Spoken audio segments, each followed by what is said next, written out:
Apa masalah utamanya? Karena tidak mendapatkan motivasi. Ini penting saya sampaikan di awal, karena ada orang yang baru tahu Ramadan datang besok, udah nanya kapan selesainya.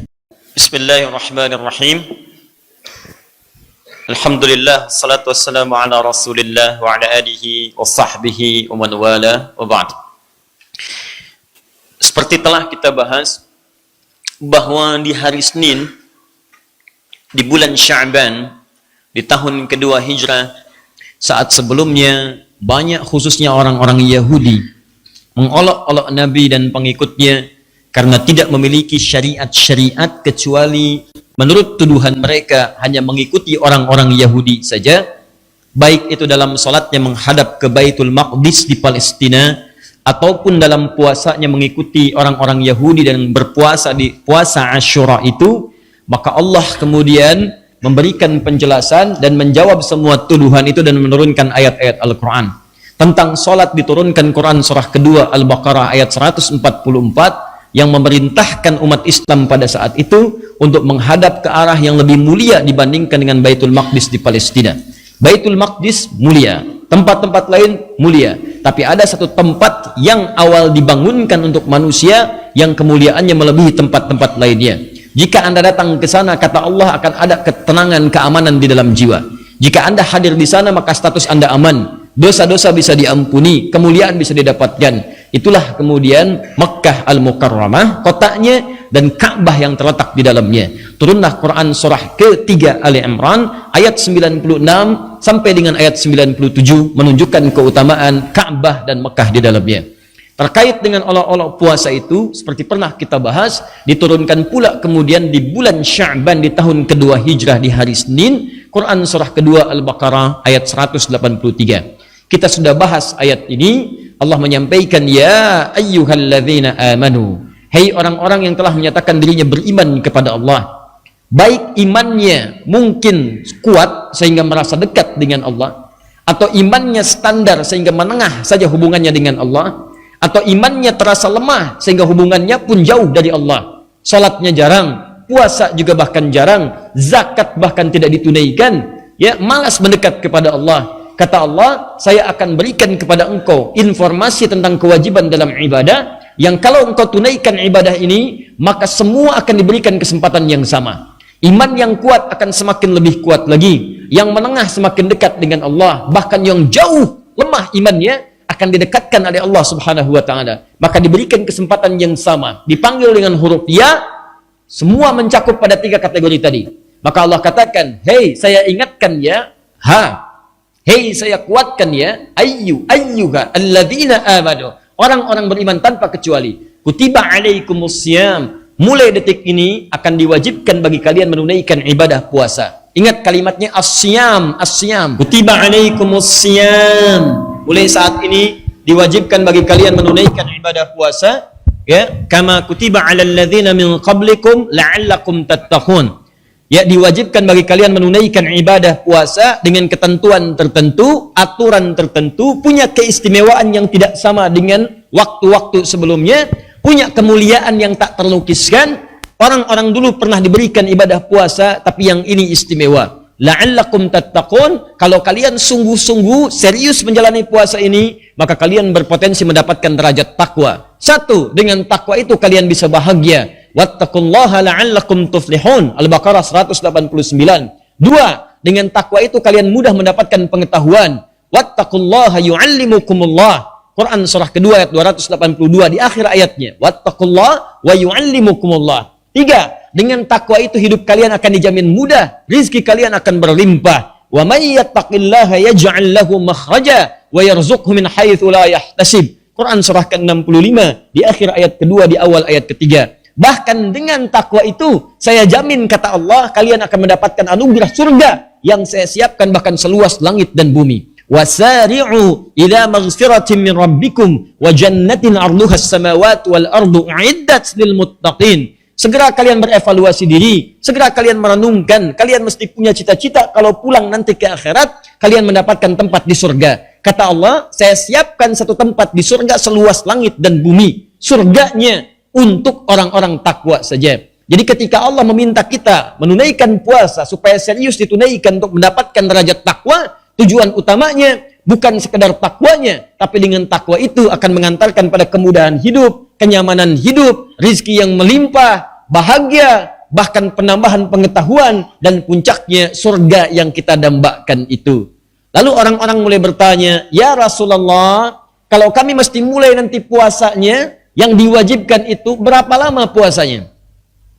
Berapa lama kami tunaikan? Apakah sama seperti puasa Asyura 1 hari? Ataukah sama seperti puasa-puasa yang lainnya? Bagaimana kami kemudian mendapatkan keterangan tentang itu? Lalu ada orang juga yang bertanya, ya Rasulullah, kalau saya sakit bagaimana? Apakah saya tetap akan puasa? Kalau saya tidak puasa, bagaimana saya bisa mendapatkan kesempatan takwa? Apakah takwa diberikan bagi orang-orang sakit? Orang lain bertanya, ya Rasulullah, saya juga kalau di jalan bagaimana? Kalau perjalanan panjang dan tidak bisa menunaikan puasa, maka bagaimana konsekuensinya? Tiba-tiba ada lagi yang berkata, ya Rasulullah, fisik saya lemah. Ini nggak mungkin saya bisa menunaikan puasa. Keadaannya terbatas. Bagaimana, apa yang bisa saya lakukan? Maka turunlah kemudian ayat 184-nya untuk merespon aneka-aneka pertanyaan tadi yang ditanyakan bukan untuk meragukan atau malas dalam menunaikan ibadahnya, tapi justru saking semangatnya ingin menunaikan dengan sempurna, mereka bertanya kemungkinan-kemungkinannya supaya bisa diatasi saat menjalani ibadahnya. Jadi motif sahabat itu kalau bertanya, ingin menunaikan ibadahnya secara sempurna. Bukan ingin nawar. Itu masalahnya. Jam berapa maghrib? Maghrib akan dimulai jam 6 lewat 2 menit adzannya. Iqamatnya jam berapa? Jam 6 lewat 10 menit. Isyaknya jam berapa? Jam 7 malam lewat 19. Bisa nggak kalau salat maghribnya jam 7 sekalian dekat ke isya? Jadi pertanyaan-pertanyaan orang sekarang itu kualitasnya beda dengan orang dulu. Orang dulu itu menanyakan kemungkinan-kemungkinan dalam ibadah supaya mereka bisa menunaikan secara sempurna. Saking pengennya sempurna, nanya dulu. Kalau kami begini bagaimana? Kalau ini seperti ini bagaimana? Ini tipikalnya bukan nanya buat nawar. Nanya komat supaya ngejar waktunya mendekat ke komat. Jumat tiba besok, yang ditanya adzan jam berapa? Jam berapa khatib naik ke atas mimbar? Adzan keduanya jam berapa? Belum datang dan nanya adzan kedua. Kenapa? Karena memetakan. Memang sih khutbahnya dimulai nanti adzannya jam 12 lewat 2. Cuman biasanya khatib naik itu jam 12 lewat 15. Jam 12.10 baru datang ke masjid. Dulu orang nanya waktu sholat itu supaya memetakan setengah jam sebelumnya datang ke masjid. Siap-siap dulu. Ini orang sekarang agak beda, mengamati keadaan. Siapa khatibnya nih? Ustadz Fulan, tenang aja, khutbahnya panjang, setengah jam. Ntar 20 menit sebelum masuk dia, khutbah kedua, baru datang. Ini jadi persoalan itu demikian. Apa masalah utamanya? Karena tidak mendapatkan motivasi. Dan tidak menilai ibadah sebagai sebuah prioritas dalam kehidupan. Dan yang paling fatal, tidak mempelajari dulu apa manfaat ibadah itu dalam kehidupan akhirat dan dunia yang dia jalani. Kalau yakin dengan semua itu, semangat kita menjalaninya. Coba teman-teman setiap Jumatan itu, lihat ayatnya. Kadang-kadang orang cuma melihat di ayat yang ke-9-nya surah ke-62 itu. Coba cek surah Al-Jumu'ah, paling kiri sebelah atas ayat 9 sampai dengan 11-nya. Orang melihat surah Al-Jumu'ah cuma ayat 9-nya aja, 10 dengan 11 gak dibaca. Silakan cek. Teman-teman, buka Quran surah ke-62 ayat 9 sampai 11. Ini agak sedikit saja saya sampaikan. Ya ayyuhalladzina amanu idza nudiya lis-salati min yaumil jumu'ati fas'au ila dzikrillah. Awas, lihat baik-baik kalimatnya. Hai orang-orang beriman, jika telah diseru Anda, idza itu kalau dengan fi'il madhi past tense maka bentuknya mudhari. Hati-hati. Kalau ada kata idza, bentuknya past tense fi'il madhi, ya, itu maknanya mudhari, present atau future, akan. Contoh, idza jaa nasrullahi wal fath. Kata Allah, jika nanti tiba pertolongan Allah, yang dengan pertolongan itu kota Mekah akan ditaklukkan. Saat surat itu turun, surat An-Nasr, Mekahnya belum takluk. Baru turun, nanti akan ditaklukkan. Kapan? Nanti. Kalimatnya idza, setelah idza past tense, maknanya present. Ya, nanti future. Bisa nanti mudhari dalam bahasa Arab. Sama idza nudiya lis-shalah. Hai orang-orang beriman, jangan diartikan kalau sholat sudah diseru, bukan. Kalau nanti waktu Jumat sudah diketahui akan tiba, kamu siap-siap. Di cara menerjemahkannya bukan azan baru siap-siap. Ada yang menerjemahkan kalau sudah diseru sholat Jumat, siap-siap. Jadi cara menerjemahkannya keliru. Dia dengar azan dulu, begitu azan baru siap-siap. Ayat ini akan mengatakan kalau kamu sudah tahu Jumat nanti jam berapa, waktunya kapan, siap-siap. Mandi dulu, cari baju yang bagus, ya cari wewangian yang dibenarkan, siapkan waktunya.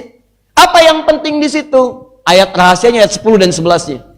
Rahasia terbesarnya ayat 10 dengan ayat 11. Apalagi di ayat 11-nya. Maaf, di ayat 11 Allah janjikan, wa idza ra'au tijaratan aw lahwan faddu ilaiha. Qul. Lihat, qul ma indallahi khairum minal lahwi wa minat tijara. Wallahu khairur raziqin. Kalau ada orang-orang yang masih mengabaikan Jumat, gak mau Jumatan, masih sibuk dengan pekerjaan, ada yang cari dunia, ada yang dagang, ada yang main-main, ada yang mengerjakan apapun, kata Allah, katakan pada mereka, kalau mereka mau memprioritaskan Jumat, saya telah siapkan, saya ganti semua apa yang mereka anggap rugi. Saya siapkan yang terbaik untuk mereka, bahkan rizki yang tidak mereka ketahui. Kata Allah, apakah mereka mengerti? Kan saya yang punya rizki. Saya atur bagi mereka. Sama persis dengan Ramadan. Ketika orang bertanya, kapan puasanya? Kenapa begini? Bagaimana kalau saya sakit? Tujuannya adalah demi meraih keutamaan Ramadan. Bukan meninggalkan amalan yang telah disiapkan itu. Ini penting saya sampaikan di awal. Karena ada orang yang baru tahu Ramadan datang besok udah nanya kapan selesainya.